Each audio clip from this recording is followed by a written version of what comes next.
North Coast, so glad you're joining us. Yes, it is Sunday. Yes, you are getting a daily dose. Yes, you can expect this, at least for a short while. We've heard some of you say, hey, because we work weekends, or we'd love to have this the other. What about Saturday and Sunday? It's a daily dose, not just a midweek dose. We're also kicking off the month of June, which means June, July, and August. I know my kids have off of school. My wife and I have completely different schedules now than the rest of the year. So we've heard from you. Coach Green and the boys don't think this had anything to do with your influence.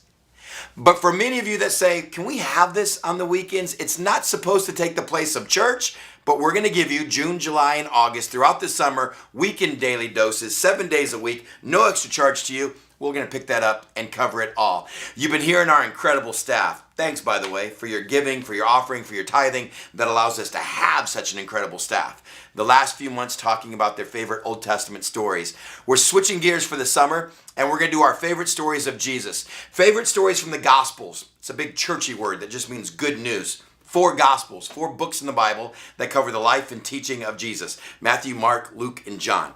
Matthew used to be a tax collector, a pretty crooked and deceitful guy, but he met Jesus and his life was radically turned upside down. So he's going to write primarily to a Jewish audience. He's going to use a lot of Old Testament scripture and quotes. His very first chapter starts with, this is the genealogy of Jesus. In other words, let me tell you where Jesus came from. And he's going to go all the way back from Abraham through King David to Jesus to show a Jewish audience, this is the Son of God that has been promised in the Old Testament that we've been waiting for.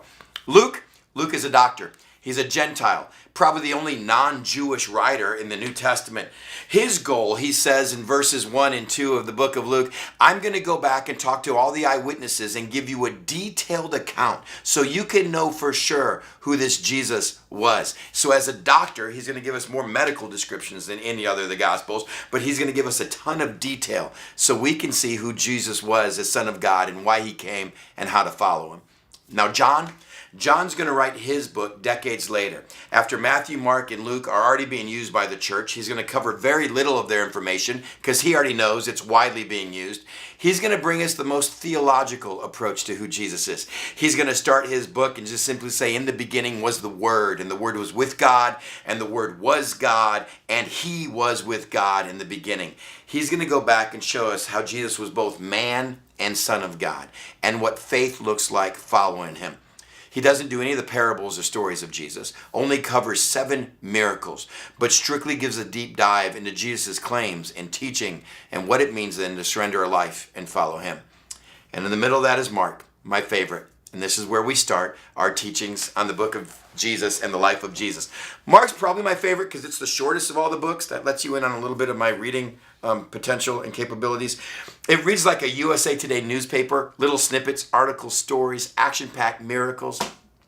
Verse 1, Mark, the beginning of the gospel about Jesus Christ, the Son of God, stop. And that's all we're going to hit today. This is the beginning of the gospel. Good news. It's in Jesus Christ. He's the Son of God. Man, I hope this summer, and I hope kicking off the month of June, you can just stop on that statement before we get to the teaching, before we get to miracles, before we get to action, before we get solitude and silence. Do you remember your beginning of good news in realizing who Jesus Christ was as the Son of God? In other words, what God did for you, the love he has for you, and what he gave just to have a relationship with you. Can you write your story like Matthew or like the Dr. Luke, like Mark, probably as a young man who grew up watching the disciples meet at his house in Jerusalem?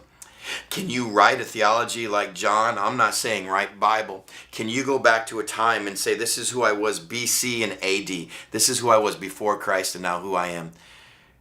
My good news is when I realized who Jesus was, truly as the Son of God. He changed the way I do marriage. He changed the way I bring up my kids. He changed the price tags of life. He changed what money has over me, and now I can rule over it. He changed how I saw my enemies, how I saw my friends, how I deal with my temper, my mouth. Man, this was good news. He took the old Chris and he made something amazing. This summer will be the beginning of Jesus stories. We hope you have sentence 1. Good news. You walk with Jesus. He's the Son of God.